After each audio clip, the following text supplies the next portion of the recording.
Pues bueno, la presentación se supone que era para hablar del futuro de la ganadería, pero bueno, vamos a empezar hablando del presente.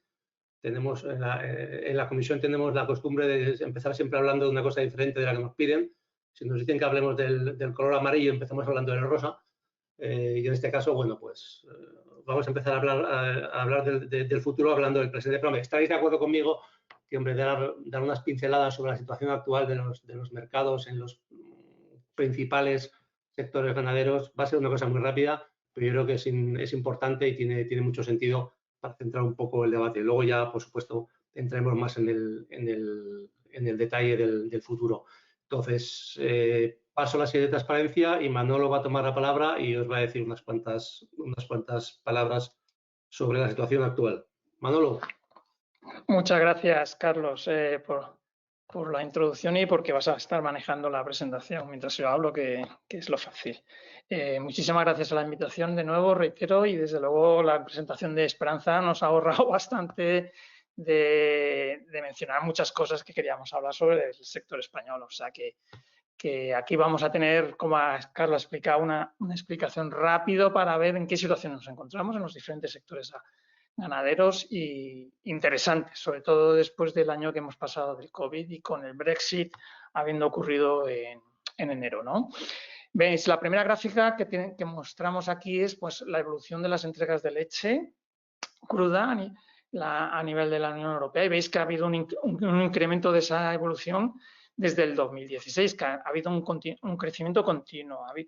Este crecimiento se evalúa en el 2020 en un 1,7%. Hemos aumentado en un 1,7%. En amarillo veis el precio medio durante todo el año de los productos del precio de la leche.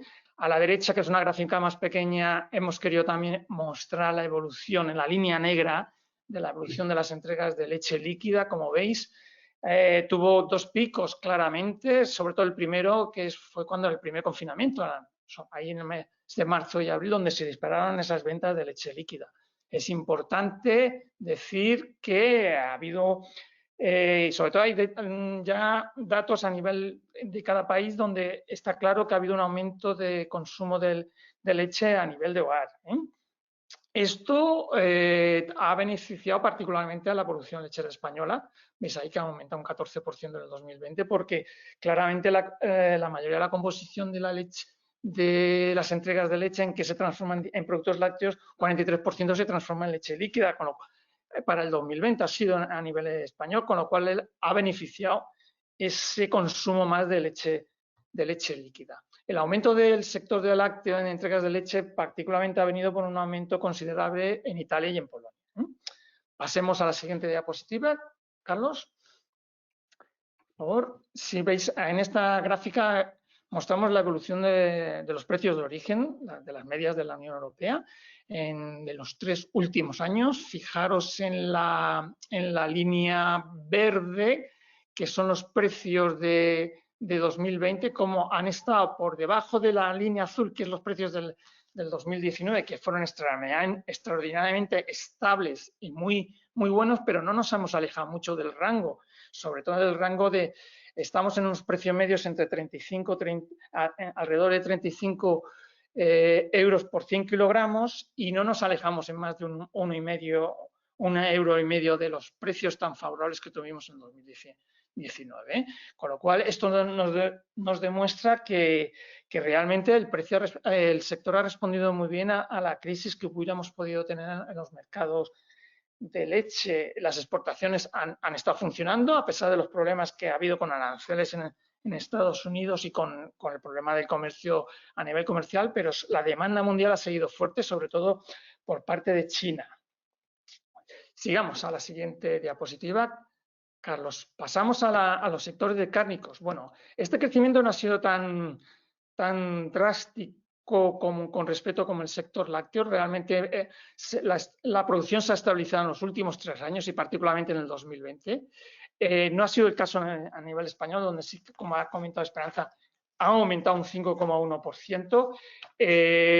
Estamos alrededor en la producción alrededor de los 46 millones de toneladas, donde la gran parte de la producción se está convirtiendo en una producción de monogástricos. Veis en color amarillo la producción, la porción de producción de los porcinos, que ha aumentado un 0,7% en el 2020.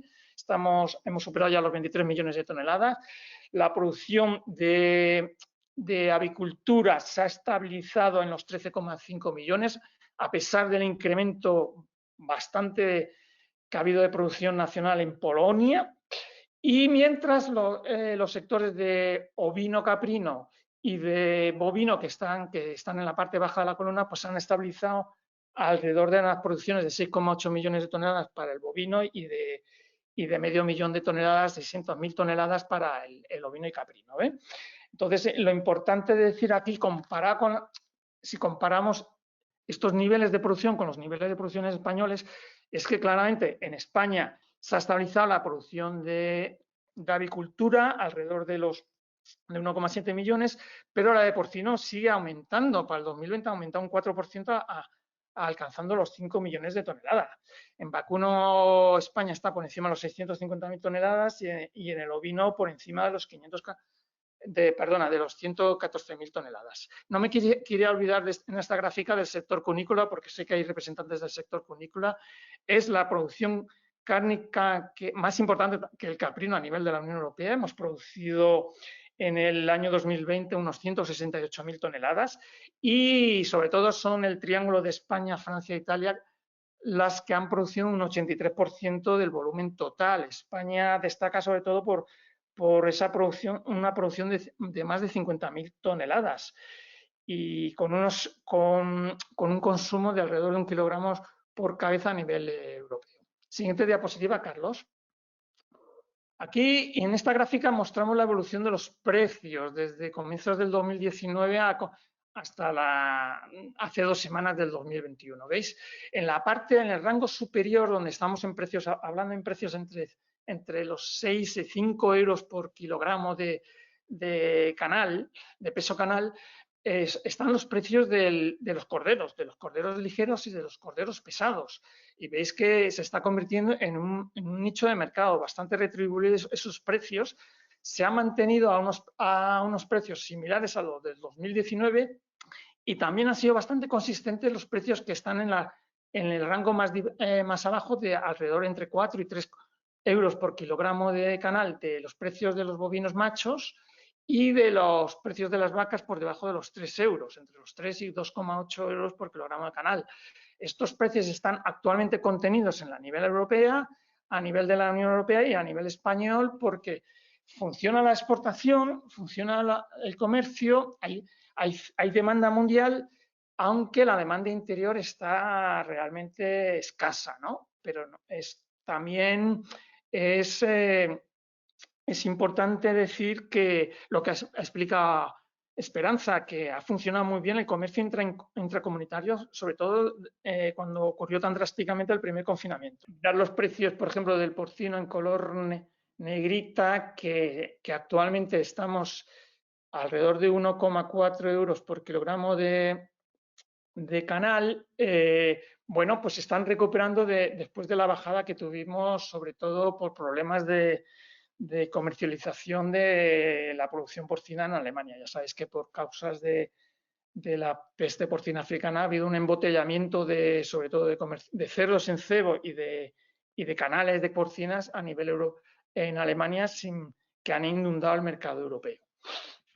También el precio del pollo está estabilizado por debajo de los 2 euros. Hemos tenido precios bajos también, donde en la primera parte del año se están recuperando, y esto ha sido también por las cuestiones de dificultades de comercio debido al COVID y sobre todo por la aparición también de la gripe aviar, tanto en el norte de Europa como las incidencias tan altas que tenemos también en la parte asiática, donde hay mucha demanda. Siguiente diapositiva, Carlos. No quería pasar también hacemos un seguimiento en la anualidad también sobre el remanente que existe a nivel de la explotación sobre los costos de alimentos, ¿no? Aquí tenéis 2 ejemplos. El de la izquierda sería un ejemplo en el cálculo de los remanentes que quedaría para el engorde de añojos, para cebo, y en el de la derecha sería un ejemplo de la evolución de los remanentes en el caso del engorde en el cebo de cerdos.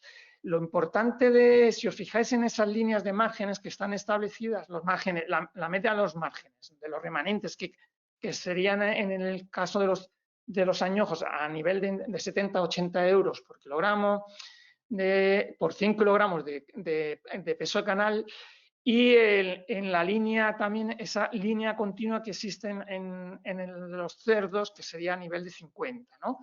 Veis que el peso de canal que está arriba, que ha evolucionado, menos el precio del coste de alimento y el precio de la compra de los animales para engorde, ha disminuido esos márgenes por debajo de esa media que tenemos establecido en ambos gráficos. Sobre todo es el caso de los cerdos, veis el color azul de estos márgenes prácticamente han desaparecido a finales de este año. Y eso es debido a que los precios de los alimentos han aumentado.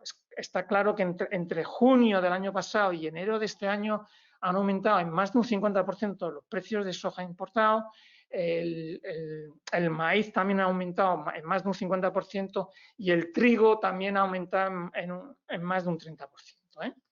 Esto está implicando también que, a pesar de esos precios estables, pues es verdad que sobre todo las explotaciones finalizadas a grano están teniendo dificultades para recuperar los márgenes que tuvieron en el 2020. Siguiente diapositiva, Carlos. Bueno, pues el sumario prácticamente lo hemos explicado. Aquí queríamos señalar sobre todo la robustez tanto del sector lácteo como de los sectores de producción de carne frente a los problemas que hubo del COVID en el transporte a principios de COVID en abril, cómo los sectores han reaccionado, sobre todo particularmente en el aumento de consumo en hogar. Aunque el sector Horeca ha pasado estos problemas y hemos perdido muchos productos de valor añadido en lácteos, ventas de productos de valores añadidos en lácteos y de las carnes premium en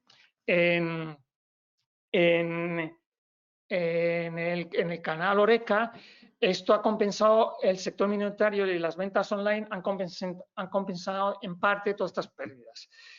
Y bueno, el coste de los alimentos van a seguir, vamos a ver cómo, creemos que no va a bajar hasta septiembre de este año, y vamos a ver, depende de las cosechas a nivel americano y de Brasil, y estamos en vías de recuperar esos precios de porcino y aviar que tanto lo ha necesitado el sector. Y aquí paso a Carlos para la continuación. Gracias, Carlos. Muy bien, gracias Manolo por esta parte de la situación de mercados. Bueno, ahora ya sí que entramos, como prometido, a la parte del futuro. Bienvenidos al futuro. Quiero un poco calmar un poco los ánimos. Tampoco, espero que no esperéis que vengamos aquí con una presentación muy detallada, muy técnica sobre cómo va a ser la ganadería dentro de 50 años. No vamos a entrar en detalles sobre cómo van a ser los robots de ordeño o los sistemas de cebado. Nosotros, desde nuestra perspectiva de la comisión, pues vamos a hablaros un poco del futuro, por así decir, político, reglamentario, un poco lo que va a encuadrar, lo que va a condicionar la agricultura en general y la ganadería en particular, en un horizonte de 4, 5, 6, 7 años, ¿no? Nosotros, cuando hablamos de futuro, en la comisión hay varios elementos que marcan lo que va a ocurrir en los años que vienen. Por una parte tenemos el tema de la pasta, el dinero, y eso está condicionado por el marco plurifinanciero anual, que acaba de ser, bueno, se aprobó a finales del año pasado. Eso marca cuánto dinero tenemos para las diferentes políticas en los próximos 7 años. En paralelo tenemos, por supuesto, las directrices políticas que también nos marcan las estrategias y en qué ponemos el acento, en qué trabajamos. Evidentemente, pues cada 5 años pues, se nombra una nueva comisión, un nuevo colegio, se nombra un nuevo Parlamento Europeo y, bueno, pues, de alguna manera establecen las directrices políticas durante su mandato. Y más en concreto para nosotros, la PAC, la PAC tiene 60 años de historia y la mitad prácticamente ha estado en continua reforma. O sea, cada 7 años tenemos una nueva reforma de la PAC. Entonces, bueno, pues la última fue en 2013, ahora estamos en las últimas fases del diseño de la nueva PAC, que va a estar con nosotros por los próximos 5, 6, 7 años. Entonces, bueno, pues todos esos son los elementos que condicionan cuál va a ser el futuro. Por eso digo que a partir de ahora, sobre todo, vamos a hablar más del qué que del cómo. Os vamos a contar pues, qué elementos, qué va a condicionar el desarrollo de la ganadería en los próximos años. Quizá Manolo, que como sabe más que yo de esto, pues en su parte entrará en más detalle y os explicará alguna cosa un poco más técnica y más detallada. Pero en general, sobre todo, vamos a tocar, bueno, pues cómo la Comisión desearía que fuese la ganadería en un futuro, ya digo, en 3, 4, 5 años máximo, que luego ya veremos efectivamente cómo evoluciona, ¿no? Yo iba a haberos hecho una pregunta ahora para tantear y decir, venga, a ver, pues decidme en el chat o donde sea qué palabra, si puedo decir una sola palabra que va a condicionar el resto de mi presentación hasta que terminemos.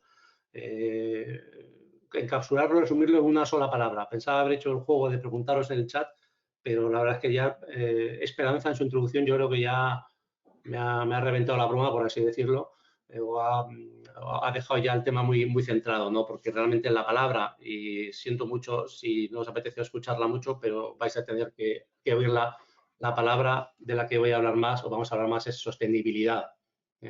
Es un término que, bueno, pues que lo tenemos todos los días encima de la mesa, y de hecho es paradójico, ¿no? Porque estamos aquí hablando del futuro, el futuro de la ganadería, el futuro, y vamos a utilizar un término, sostenibilidad, que es un término bastante viejuno.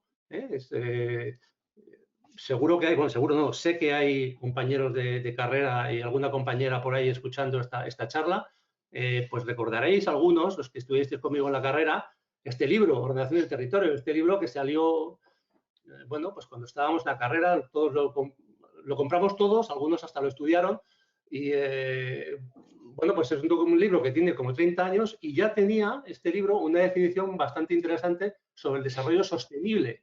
Era una definición muy de ingeniero, hablando de sostenibilidad en relación con la capacidad de acogida del medio, la capacidad de renovación de recursos naturales. Era una definición bastante inteligente, pero bueno, el caso es que ya pues hace 30 años, por lo menos cuando estábamos en la carrera, ya se hablaba bastante de sostenibilidad, ¿no? Y el tema es que sigue estando encima de la mesa, como lo ha introducido muy bien Esperanza al principio.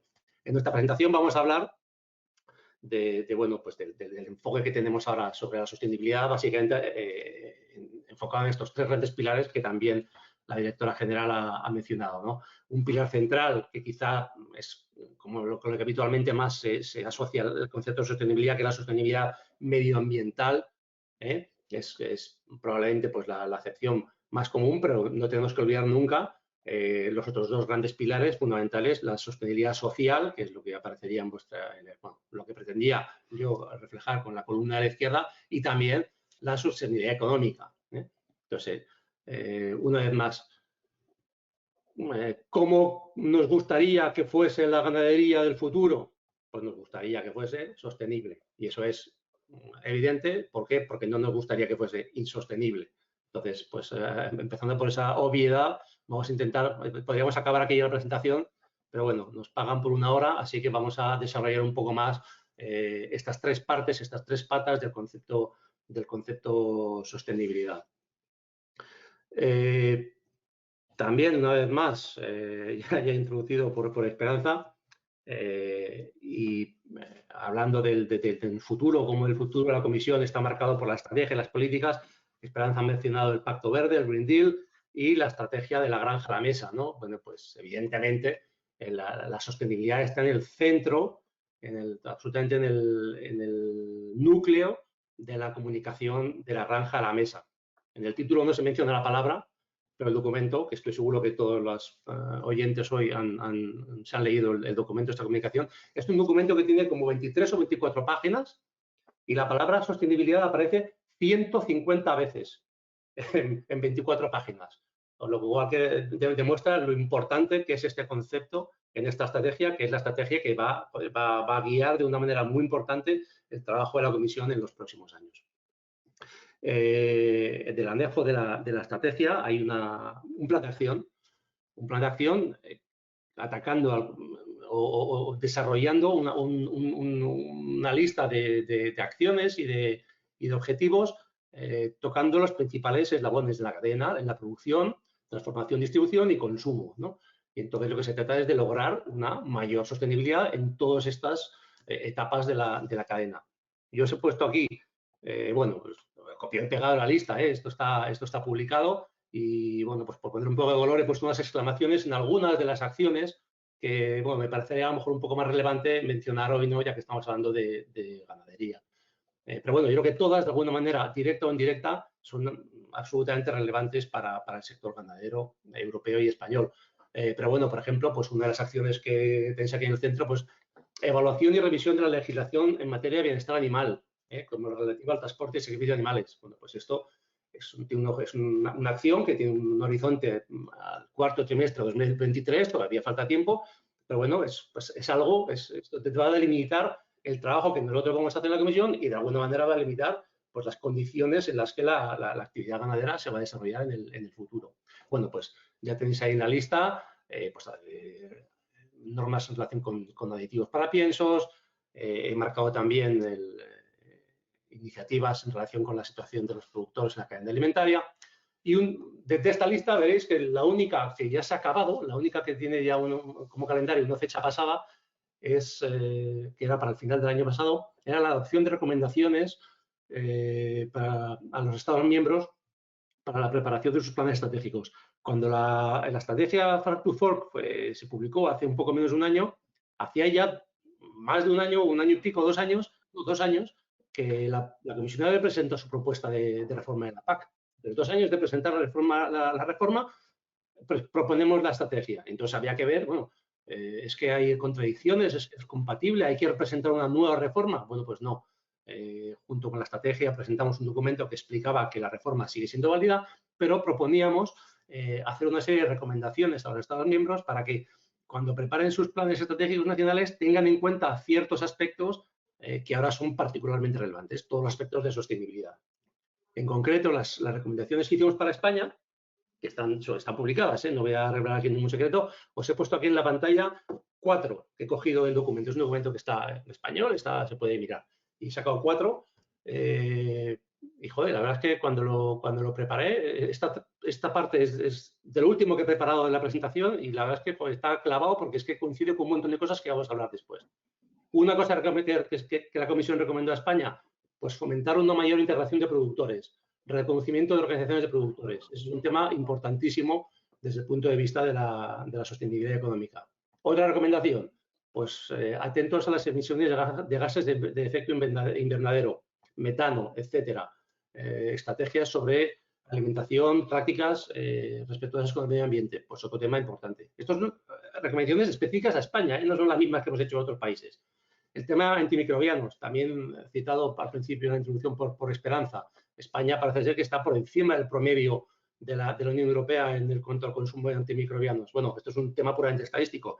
Todavía no hemos encontrado la manera de que todos los países estén por debajo de la media, pero el hecho de que España esté por encima de la media pues muestra que hay un cierto margen de mejora. Bienestar de animales, pues más de lo mismo. Es decir, que estas son 4, hay más, pero 4 de las recomendaciones que la Comisión hizo a España, ya veis que van en esta dirección y que os tocan muy directamente y muy en concreto al sector ganadero. Luego pasamos al siguiente escalón, la transformación y la distribución sostenible. Bueno, pues lo mismo, todo afecta, pero por ejemplo el tema del establecimiento de perfiles nutricionales es algo particularmente relevante con los productos ganaderos, con las carnes, con los productos lácteos y bueno, me consta el debate que hay público en estos días en España sobre pues etiquetados, Nutri-Score, etcétera, etcétera, ¿no? O, por ejemplo, las normas de comercialización, ¿no? Las marketing standards, que tenemos normas de comercialización en concreto para productos ganaderos, para huevos, para pollo. Y bueno, pues hay normas que se van a revisar y que podría afectar de alguna manera la comercialización de estos productos. Y por último, dentro del plan de acción, pues hay una serie de actividades enfocadas más al consumo sostenible. Indicación, la posibilidad de la indicación de origen en determinados productos, el etiquetado de alimentos, es decir, pensar en la posibilidad, son todas posibilidades, de tener un etiquetado, un sello de alimentos sostenibles, promoción, los programas escolares de ayuda en las escuelas a frutas, hortalizas y productos lácteos, etcétera. Bueno, pues esto es todo el conjunto de planes de acción que va a marcar, como veis en la columna ahí tenéis las diferentes fechas, los próximos 2, 3, 4 años de lo que nosotros vamos a hacer en la comisión y que a la larga va a condicionar la actividad. Vuelvo entonces a la gráfica de los 3 pilares y vamos a entrar en concreto a dar ejemplos y desarrollar un poco más estos 3 pilares, que bueno, aquí os he puesto estas flechitas porque realmente están los 3 muy interrelacionados, es decir, que bienestar animal, salud, medio ambiente, todo está muy relacionado. Pero vamos a empezar entonces, si os parece, con el pilar central, que es el pilar de la sostenibilidad medioambiental, y os lo va a explicar Manolo, que esto se lo sabe muy bien. Manolo. Venga, Carlos, vamos para allá. Yo creo que Esperanza nos ahorra mucha presentación, sobre todo enfatizando la importancia de la ganadería a nivel europeo. Corresponde a un 40% de la actividad agrícola de la Unión Europea y implica más de 4 millones de personas que están relacionados indirecta o directamente con el mundo ganadero. Entonces, desgraciadamente ha estado y seguirá estando en la encrucijada con el tema de las emisiones. Y aquí están los datos, ahí lo veis, en el info ha habido un estudio que recientemente se ha publicado sobre la sostenibilidad y qué hacer con la sostenibilidad del ganado europeo y donde se analizó sobre todo y se encontró que la mitad de las emisiones agrícolas a nivel europeo provienen de la fermentación entérica de los rumiantes, pero también la gestión de estiércol y de purines, no solo de los rumiantes, sino también de los monogástricos y otras explotaciones, tienen una huella de carbono. Aquí veis a nivel global mundial, pues la FAO ya realizó en su modelo de impacto, que tenéis ahí la gráfica, pues realizó ya una medida en 2016, 2015, un informe donde en global no solamente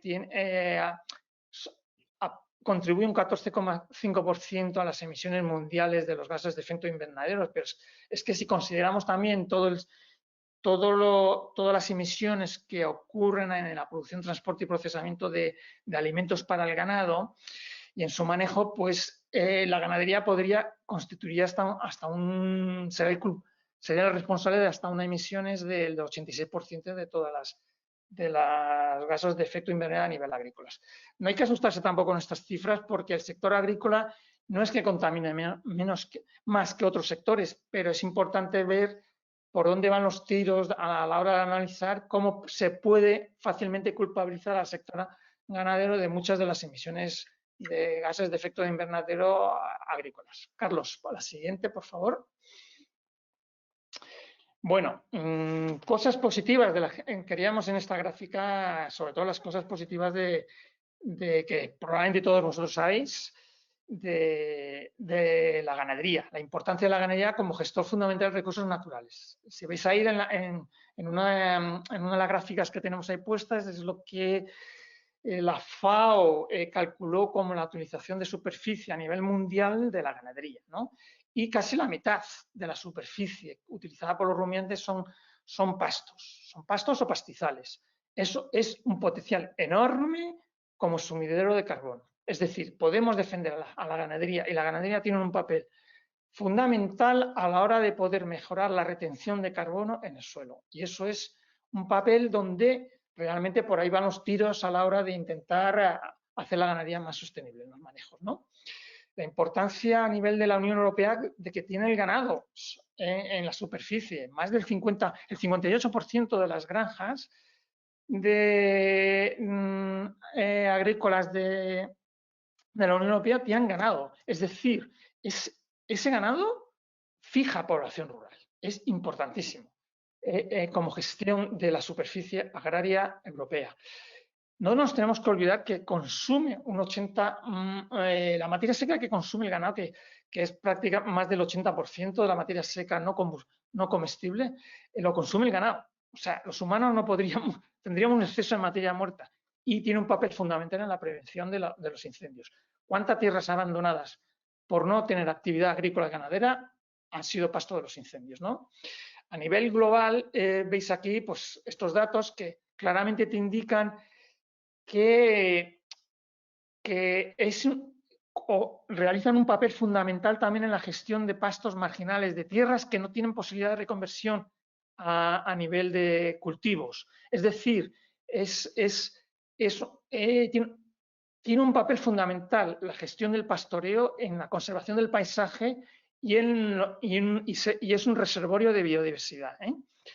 Y ya por finalizar, si queremos, no es exhaustivo todas las ventajas que podríamos colocar sobre el manejo de la ganadería, pero no hay que olvidar que abona naturalmente la producción de estiércol y de purines pueden reemplazar en una gran cantidad la utilización de fertilización sintética, fertilización mineral, que por ende es un gran liberador de nitrógeno, de óxido nitroso a la atmósfera.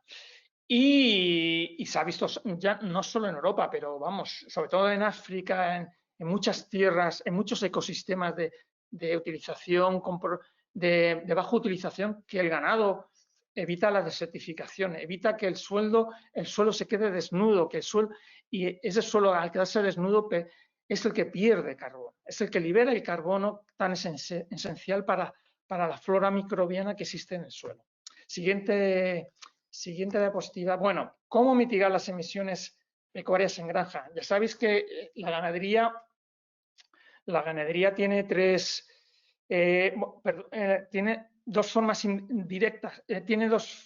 Una forma directa de emitir metano a la atmósfera vía fermentación entérica y también con la liberación de metano en la gestión de los estiércoles, y también puede indirectamente ayudar a aumentar las emisiones de óxido nitroso y de CO2 en las labores agropecuarias a nivel de la granja. Bueno, pues básicamente aquí no es una lista exhaustiva. Básicamente en esta diapositiva he intentado pues, 3 formas de actuar para mitigar estas emisiones. Sobre todo, mejorar la eficiencia de la utilización de la ganadería de los recursos naturales. Aquí esto va dirigido a utilizar esos recursos naturales con un menor impacto de la ganadería. La genética tradicional que tanto ha evolucionado en estos últimos años de mejorar la productividad, tenemos que probablemente adaptarla a estas preocupaciones ambientales para la ganadería. Ya hay proyectos, por ejemplo, podría mencionar el proyecto que CONAF está con el INIA coordinando y con Enkinen del País Vasco, en buscar una genética en vacas de lecheras, donde se buscan ya individuos, animales, con menor rendimiento de metano, con menor fermentación entérica de metano. Se ha visto que se pueden disminuir un 6% esas emisiones agrícolas, particularmente de metano, seleccionando animales con rendimientos menores de metano. También pensaría en la producción monogástrica, pues también el amonio, las emisiones fecales y por orina del amonio podría ser un sector a investigar en la selección genética.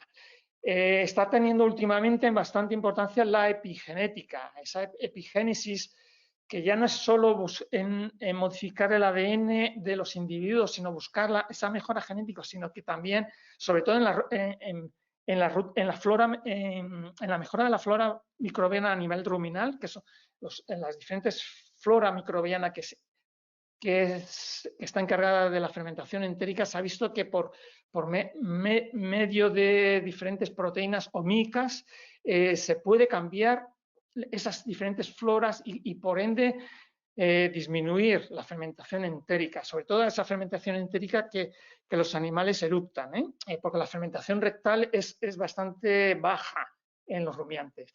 También, bueno, pues qué hablar de la vacuna. Se está trabajando sobre todo en el sector lechero con la vacuna que inhibe la expulsión de metano o con inhibidores. Y muy importante para mejorar la eficiencia, una mejora del bienestar de salud animal. Se ha visto que animales menos estresados van a emitir menos gases de efectos invernadero.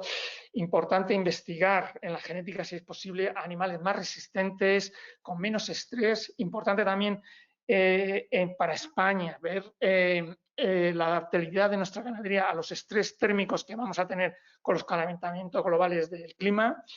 Y también comentar esa mejora en los apoyos, mucho en la ganadería del vacuno y en los pollos, por ejemplo, las gallinas ponedoras, mejora de los apoyos. En la alimentación también se puede conseguir mejorar el racionamiento con una aportación de insumos con menor impacto. Bueno, pues las dietas ricas en nitrógeno, fuentes locales, fuentes de proximidad, de obtención de recursos de proteína alternativa a la soja. Sabemos la dependencia que tenemos de la soja importada. Este año estamos sufriendo las consecuencias con esa subida de precios. Bueno, pues esto también, al disminuir esa dependencia de la soja importada, podríamos también disminuir el impacto ambiental en el transporte de esa soja de terceros países. La utilización de los aditivos alimentarios, que se está trabajando también a nivel europeo para adecuar el reglamento con la aportación de estos nuevos aditivos. Es importante señalar que también se está trabajando para solucionar esos residuos que podría dar la aplicación de esos aditivos en la alimentación de los rumiantes, pero veis que el potencial es enorme. Podríamos disminuir un 30% la emisión de metano. Forrajes de alto valor nutritivo, la alimentación de precisión, no solo en los monogástricos, sino también en los rumiantes. El poder precisar las raciones a nivel individual y no a nivel de grandes lotes separados.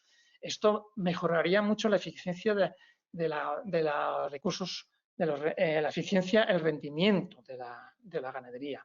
La integración de ganado con cultivos que se pudieran, de los cultivos alimentarios que se pudiera hacer en la misma explotación, ahorraría muchos gastos. Esto sabemos que es un problema bastante grande en España. Francia estaría mejor situado, pero bueno, es una opción.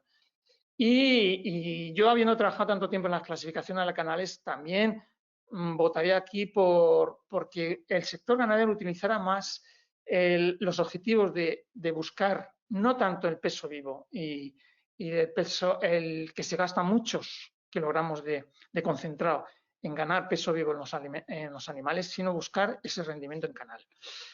Y el tercer pilar sería reconvertir esas producciones lineales en granja a una bioeconomía circular, es decir, no depender de inputs del exterior, sino reciclar los estiércoles, el potencial que tenemos con los animales, en los purines, en la fermentación, producir nuestra propia energía.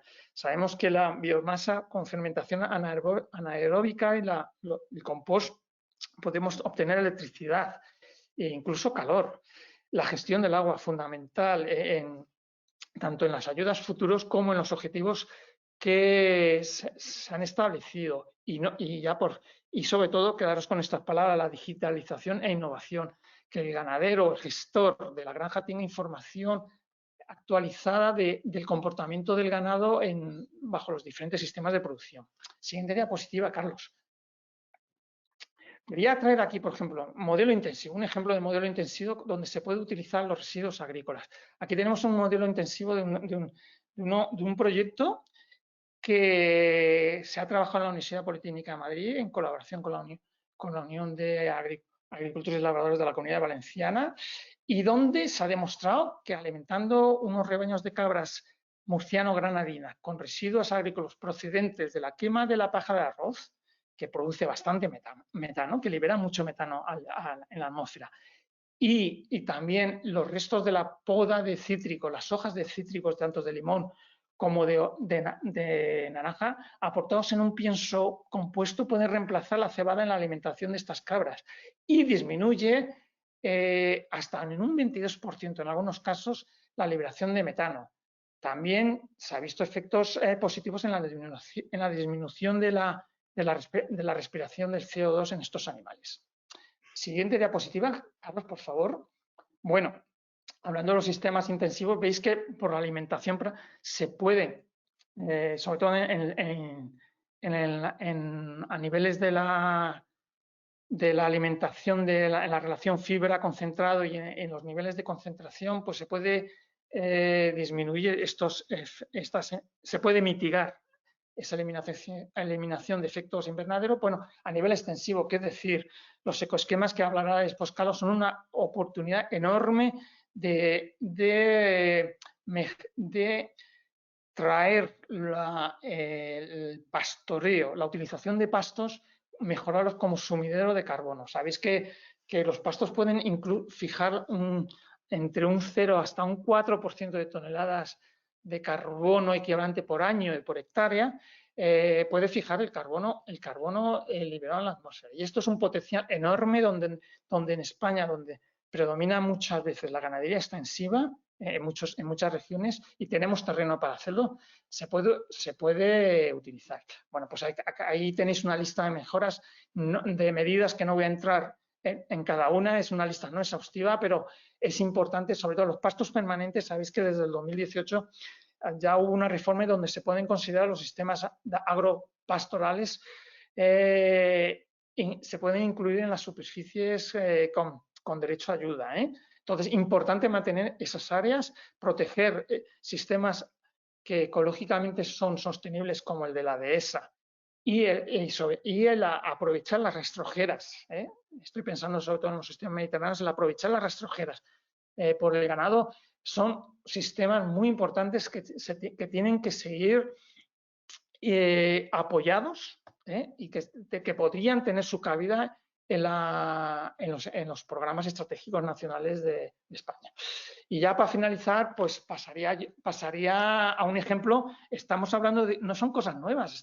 Esto yo ya ayudé, estuve integrado en un equipo de investigación en los 90, que hasta el 2017 o 2018 estuvo trabajando en pastos de media montaña y en pastos de montaña alta en el Cantábrico, donde se demostraba que con pastoreo selectivo, intercambiando ganado vacuno, ganado de ovino y también con el caprino, se podía controlar la fitomasa arbustiva que existía a nivel de pastos. Es decir, la ganadería tiene un papel fundamental a la hora de favorecer la multifuncionalidad de estos pastos y a la hora de fijar carbono. Quedaros con esa palabra, fijar carbono en el suelo. Te paso, Carlos, a la distribución. Gracias, Manolo.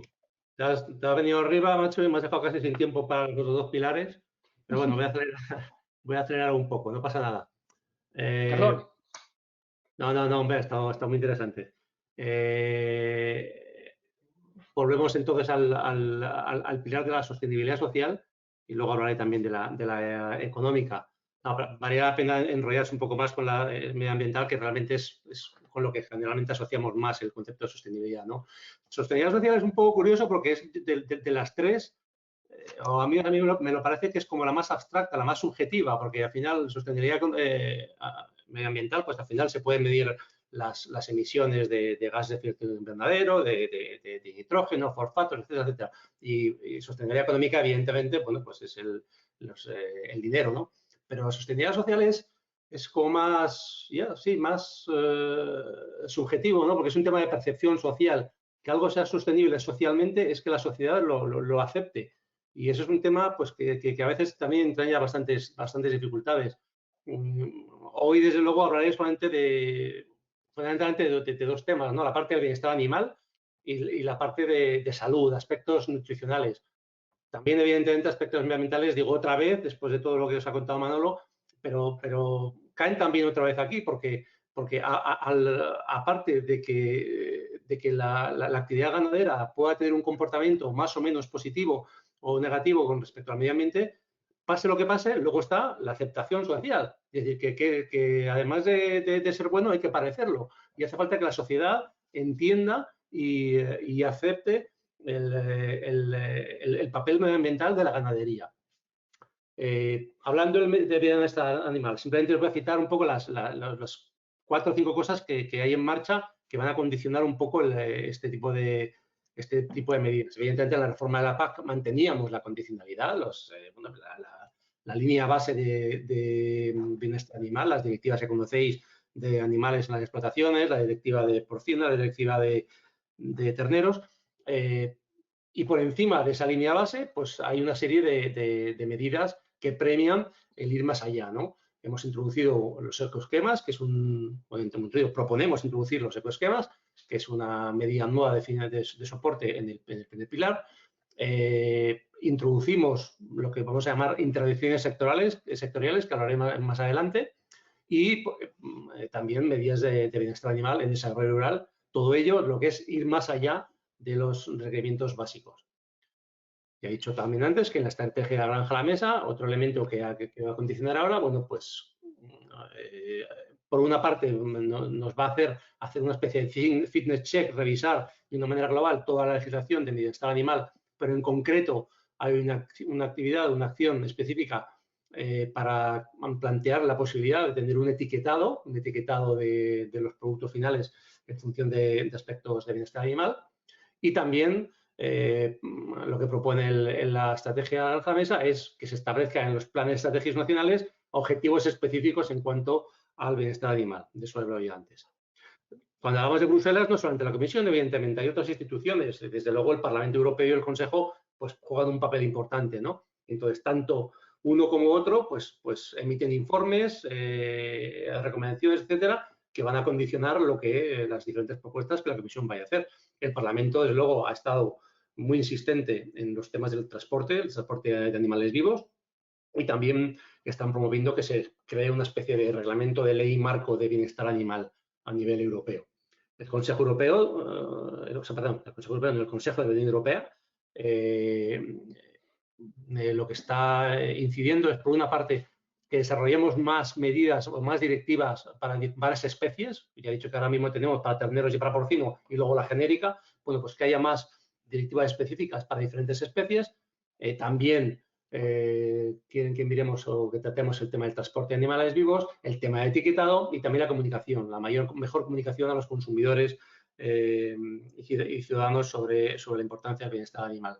Y por último, para nombrar aquí, iniciativas ciudadanas, que también, bueno, pues es posible que algún día pues tengan un cierto impacto y que se transformen en medidas legislativas, ¿no? No falta que os hable de la iniciativa para acabar con la ganadería en jaulas, y también hay iniciativas ciudadanas en la misma línea que el Consejo para que desarrollemos legislación específica para otras especies.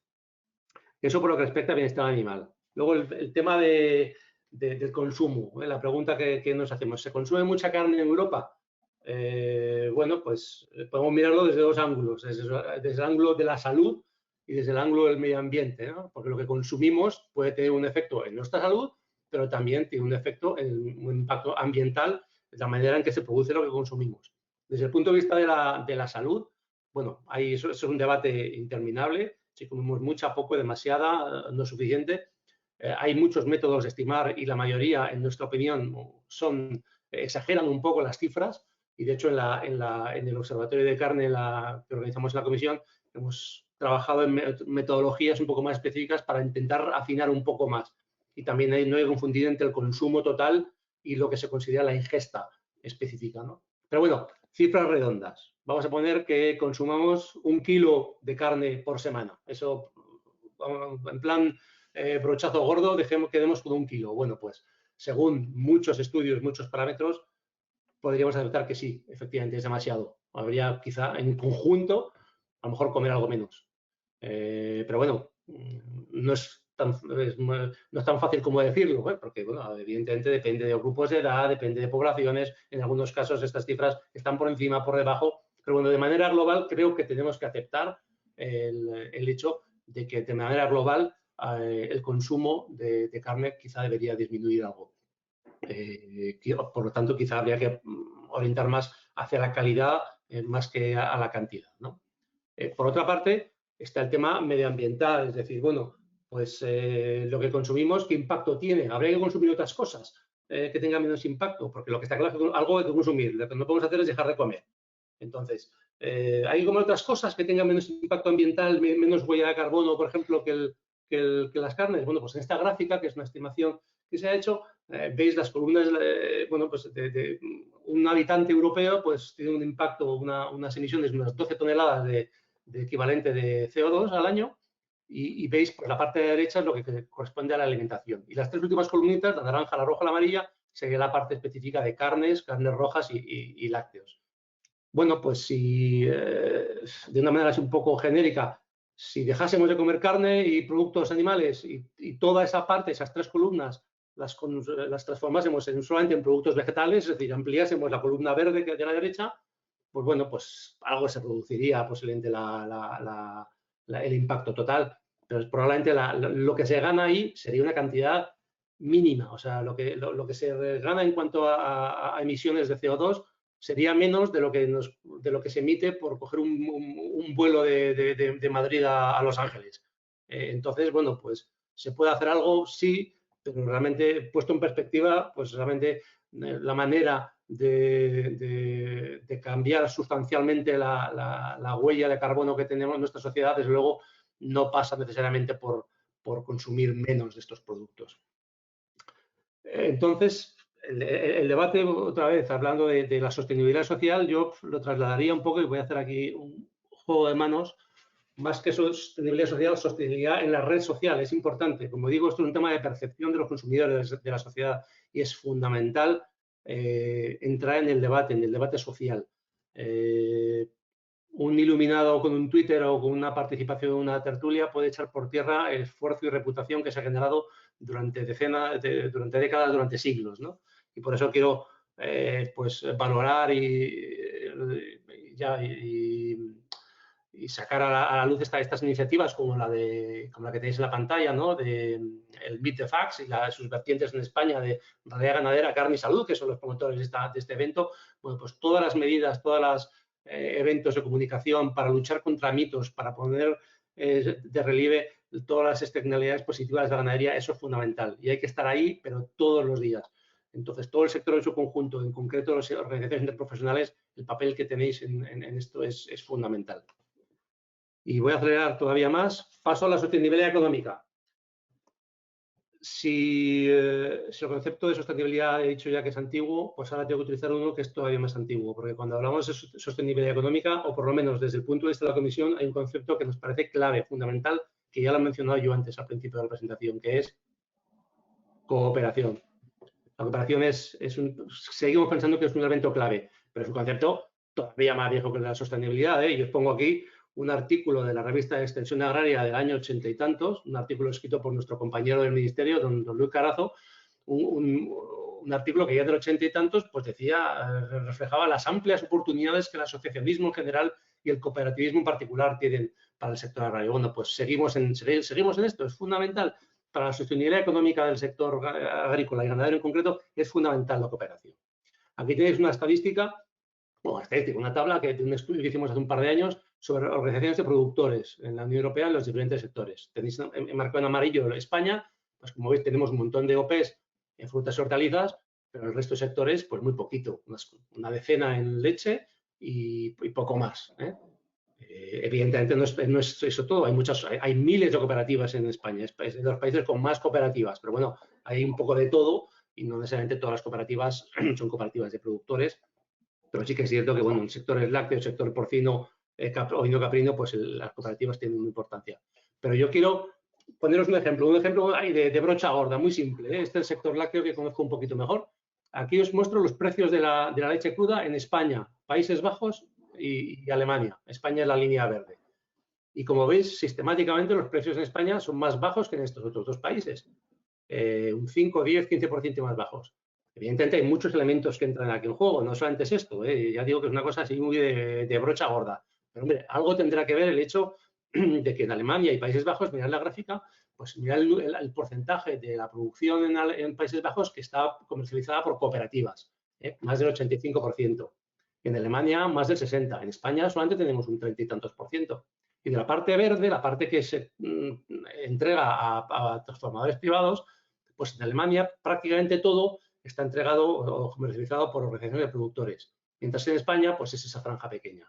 Es decir, que todavía tenemos mucho por cubrir, en el sector lácteo, mucho por cubrir, mucha leche que se está comercializando de manera individual por pequeños, medianos ganaderos que no tienen la capacidad de negociación de los grandes cooperativas o de grandes OPs.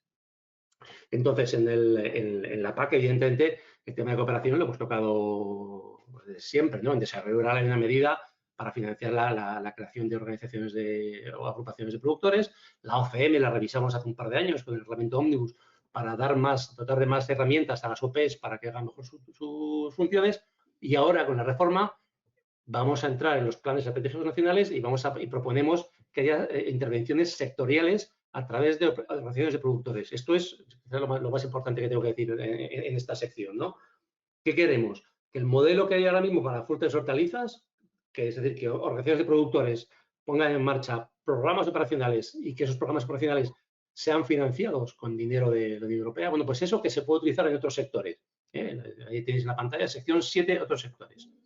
Esto es una novedad que esperamos que sea adoptada y que se pueda y se integre. Esto tiene una serie de techos, ¿eh? Es decir, para financiar eso hace falta que el Estado miembro, primero que el Estado miembro decida hacerlo, decida según su estrategia, decir, venga, pues vamos a financiar el sector lácteo, el sector de bovino, el sector que sea, y pueden asignar hasta un máximo de un 3% del sobre de pagos directos.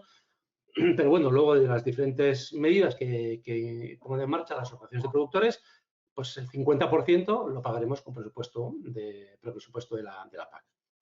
Entonces, bueno, os he puesto aquí una lista, no voy a entrar en el detalle, pero bueno, hay un montón de cosas que se pueden hacer. Hay un montón de cosas que OPEs reconocidas, tienen que ser OPEs reconocidas, pueden hacer. Y pueden intervenciones del tipo conservación del suelo, gestión del agua, prevención de eventos de daños climáticos, embalaje ecológico, salud y bienestar, gestión de residuos. Y aparte de esto, aquí tenéis también más medidas de gestión de riesgos, ¿no? Establecer fondos mutuales, gestión de volúmenes, almacenamiento. Hay un montón de cosas que con la nueva PAC, sectores que hasta ahora no estaban cubiertos, ahora van a estar cubiertos y van a poder hacerlo. Pero hay que hacerlo cooperando, hay que hacerlo a través de OPEs. Esto no se puede hacer individualmente. Entonces, bueno, pues esto es un ejemplo más de la importancia que le damos en la Comisión a la cooperación. Y acá voy a la parte de sostenibilidad económica, transparencia de mercados. Es fundamental que los ganaderos, agricultores en general, tengan la mejor y más actualizada información de lo que está pasando en el mercado. Sabéis que desde hace unos años hemos puesto en marcha unos observatorios de leche, de carne. Tenéis aquí en pantalla pues, ejemplos de los muchísimos informes que hacemos, tablas, gráficos, etcétera, con todos los datos que tenemos de producción, comercio, precios, informes de expertos que se reúnen periódicamente y analizan la situación del mercado.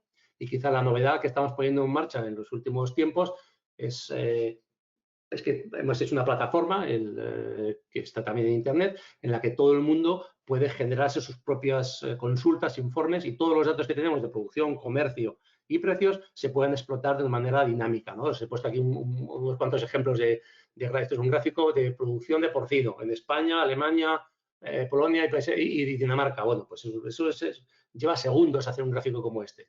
O este de exportaciones de avícolas de España a terceros países. O este otro, que es el mismo que os he enseñado antes, de precios de leche cruda en España, Alemania y Países Bajos. Bueno, pues esto son 4 clics y lo generas. Bueno, pues esto es importante que lo tengáis y que se use, porque es importante que haya información, que el sector productor tenga acceso a información y que esté orientado al mercado. Otro ejemplo más, ya con esto acabo esta parte, pues este famoso dashboard o cuadro de mando, que ahora se genera de manera dinámica y haces clic en cualquiera de esos gráficos y puedes explotarlo, exportar los datos, etcétera. En fin, queremos que haya mucha información a disposición del sector para que todo esto permita saber mejor lo que está pasando en el mercado y permita tomar las mejores decisiones. Pues me he acelerado aquí muchísimo, me estoy quedando sin aliento, pero bueno, ya acabo, mira, esto ya es el final.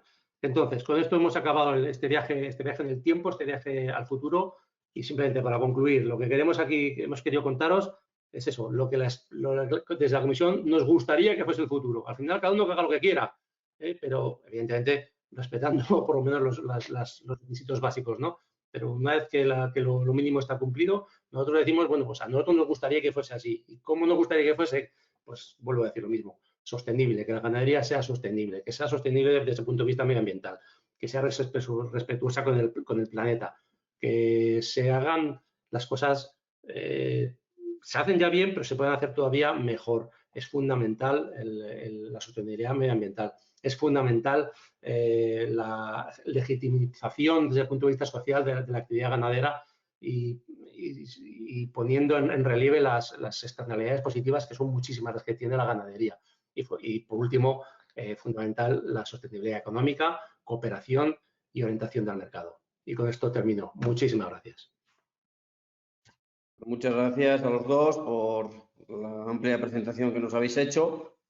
Hay unas pocas de preguntas, vamos un poquito justos de tiempo, pero bueno, yo voy a intentar resumirlas.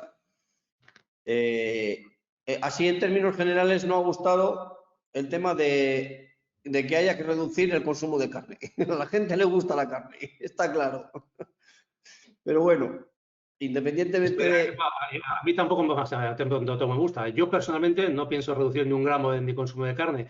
Y no estamos diciendo a nadie que tenga que reducir el consumo de carne en particular.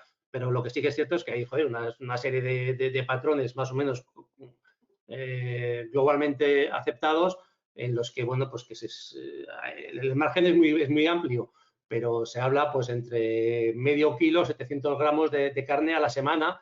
Sería un poco la recomendación dietaria, y en la Unión Europea estamos en torno al kilo, tenemos como el doble de consumo de carne del promedio mundial.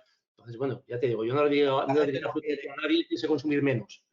No quiere, Carlos, es carnívora en España. Muy bien. Bueno, vamos a ver, vamos a ir rápido las preguntas y las respuestas para que nos dé tiempo, si no nos comemos sobre todo el rato. Entonces, Carlos, te preguntan, quizás no sea tan importante la leche entregada como el margen neto que obtiene el ganadero por litro entregado. Si es negativo, cuanta mayor producción, mayores pérdidas. Bueno, es un comentario. Hombre, claro, si el margen es negativo, multiplicas margen por producción y tanto eso más pérdidas. Es fundamental que los márgenes evidentemente sean positivos, y quiero pensar que en el mayor de los casos lo son. De otra manera, no existiría ganadería en la Unión Europea si los márgenes fuesen siempre negativos. Puede haber momentos de mayor presión, menor presión. Es importante. Y miramos, y es una cosa que nosotros seguimos, y cuando hablo del observatorio, etcétera, pues informamos de eso, y los datos de la información de consumo, de coste de producción, es fundamental, desde luego. Pero vuelvo a decir lo mismo que he dicho antes: cooperación. La cooperación es la manera de conseguir que los costes sean inferiores, porque se consigue economía de escala en el acceso a insumos, y también se consigue mejores precios. Hicimos un estudio hace unos años, y eso está publicado, y no lo decimos nosotros, lo dicen los ganaderos. Ganaderos que pertenecen a OPEs dijeron que consiguen precios más estables y que consumen mejores precios, y también mayor garantía de recogida de la leche. Entonces, son cosas fundamentales para que la posición en general del ganadero en la cadena, tanto como comprador de fertilizantes, comprador de alimento, como vendedor de leche cruda, para que esa situación sea mejor. Sí. Para Manuel, yo creo que en referencia a tu contribución de la ganadería a los gases de efecto invernadero, te preguntaré: ¿cuánto contribuye el sector energético a la emisión de gases de efecto invernadero? A lo mejor es una pregunta, una afirmación más que una pregunta. Hombre, no tengo el valor aquí. Desde luego, el sector energético es el sector de la sociedad que contribuye más a la emisión de gases de efecto invernadero, pero vamos a ver, no nos tenemos que escudar que hay sectores más contaminantes que la agricultura, ¿eh? La agricultura, vamos a ver, la agricultura tiene unos valores medios de un 10%, un 9% de porcentaje de emisiones de gases de efecto invernadero. Entonces, el sector energético, sobre todo en países que no han modernizado la combustión de fósiles de carbono, pues la proporción sería mayor. Pero el punto es que el 10%, por lo menos el 10% de las emisiones de gases de efecto invernadero es debido al sector agrícola. Y dentro del sector agrícola, la ganadería puede llegar hasta un 80%. Entonces, hay que, sin demonizarnos, tenemos que intentar buscar un mensaje a la sociedad donde podamos mostrar que la ganadería realiza una función de suministrar productos de bien público, ¿eh?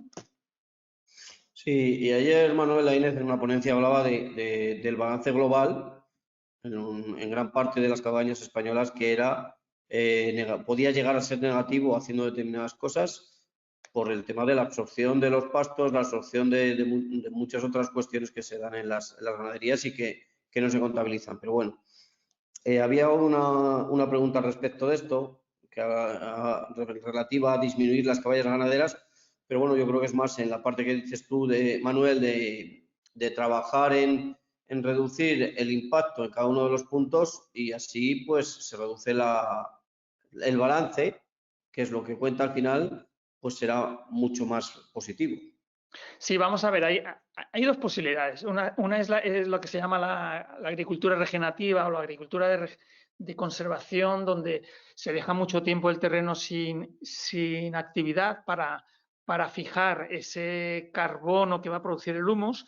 Y otra teoría es la de, ya que tienes animales y tienes que utilizarla y tienes que conseguir que sea viable económicamente tu finca, tu explotación, pues intentar mejorar esa eficacia, disminuyendo los insumos y mejorando tanto la alimentación como el manejo del ganado. Es que claramente las dos herramientas fundamentales, aparte de genética, que los efectos se verían en un plazo más largo. Hay un coeficiente administrativo totalmente inexacto, técnica y científicamente hablando, que descarta mucha superficie admisible, con lo que las cargas ganaderas administrativas no coinciden con las reales. Todos lo aceptamos, pero no tiene sentido que en la nueva PAC se siga descontando superficie que realmente se pastorea. ¿Se plantea la eliminación de ese coeficiente? ¿Qué opináis? Bueno, yo te puedo contestar aquí en el tema, es el tema que hubo ya en el 2018, donde España consiguió, apoyado por otros países miembros, donde el problema aquí es que las ayudas de la PAC se fijan a nivel de superficie por hectárea, ya lo sabéis. Entonces, el pago básico.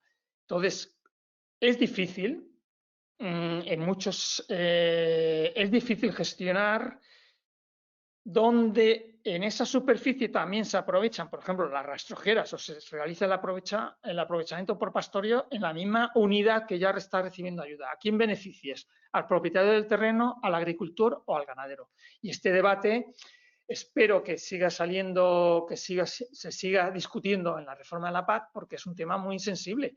Efectivamente, para la gente ganadera que sin ser propietaria de terreno aprovecha los terrenos y realiza una función ambiental. Está abierto ese tema, Ricardo. Sí, claro. ¿Por qué motivo cree que la Unión Europea permite que entre carne en su territorio sin controles de bienestar y sanidad animal que nos exigen a los ganaderos que producimos dentro del territorio? Y aún más, ¿por qué no se indica en esos productos que no cumplen con las condiciones a las que nos obligan los ganaderos europeos?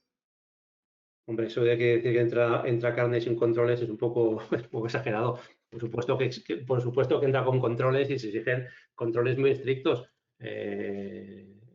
Otra cosa es que tengamos unos estándares de producción de la Unión Europea que no necesariamente en todos los aspectos podemos exigir a terceros países. Hay unas normas internacionales que tenemos que cumplir, que tenemos que respetar, y hay algunas cosas que se puede y otras cosas que no. Pero es que esa es una de las razones de que existe una PAC. Esa es una de las razones de que existan pagos directos y que tengamos todas las medidas que tenemos. Es que queremos, cuando legitimizamos y explicamos por qué tenemos una PAC, es porque tenemos unos estándares de producción, de calidad, de bienestar animal, de medioambientales superiores a otros sitios. Y por eso, precisamente por eso, apoyamos a nuestros productores con las medidas de la PAC, precisamente para compensar que los estándares que tenemos son superiores. Pero, desde luego, decir que entran productos sin control, eso desde luego es absolutamente incierto. Hay controles sanitarios, controles de calidad, pero hay determinados estándares que nos imponemos a nosotros mismos que no podemos imponer a terceros países. ¿Qué se oye o qué se escucha y qué se dice en vuestra unidad o por ahí con relación al impacto que tiene el desarrollo de la carne in vitro artificial en el ámbito medioambiental y en otros ámbitos. Bueno, este tema es una novedad, pero vamos a ver, aquí, antes de ponernos a discutir con posibilidades de alternativas a la producción cárnica, el panorama de nuestro sector, esto no nos tenía que preocupar en estos momentos porque va a seguir habiendo demanda a nivel mundial por la carne, no solo ya en los países que hay un alto consumo, sino en los países en vías de desarrollo, va a seguir habiendo demanda por producción de carne y por producción de leche, y el segmento que actualmente y potencialmente esta producción de carne artificial podría ocupar es muy pequeño hasta dentro de 10 años. O sea, podríamos, hay un reglamento nuevo que es un reglamento que ya protege la comercialización de estos nuevos productos, que es el 1829 del 2003, que desde luego tendría que tener una revisión científica y veterinaria para aceptarlo a nivel del mercado, pero estamos muy lejos todavía de esto, Ricardo.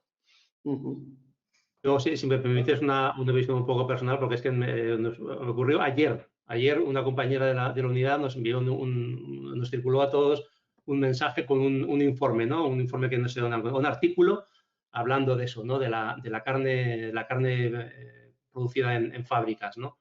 Y mi contestación fue, le puse una fotografía de un jamón ibérico y le dije, el día que esto se pueda hacer en una fábrica, me leeré el artículo. Pues eso, hay cosas, no lo sé, yo creo que hay cosas que Lo que nunca... pasa es que sabéis que allí tienen mucho predicamento, entonces... No, Ricardo, no tiene tanto No, predicamento. Ricardo, no, hombre. Seguro que no, tan seguro que no. Ricardo, si te das un viaje por Europa, el nivel gastronómico es bastante alto comparado con... No, me refiero al tema de la influencia que tienen determinadas tendencias no ganaderas en lo que es el ámbito de la Comisión Europea y del Parlamento. A eso me refería más que al tema gastronómico. No, eso no, por supuesto. Comer bien, yo como bien en todas las partes. Hombre, no, me entiendo yo que salga este tema con lo último de Bill Gates, pero hombre, vamos a ser prudentes, yo pienso.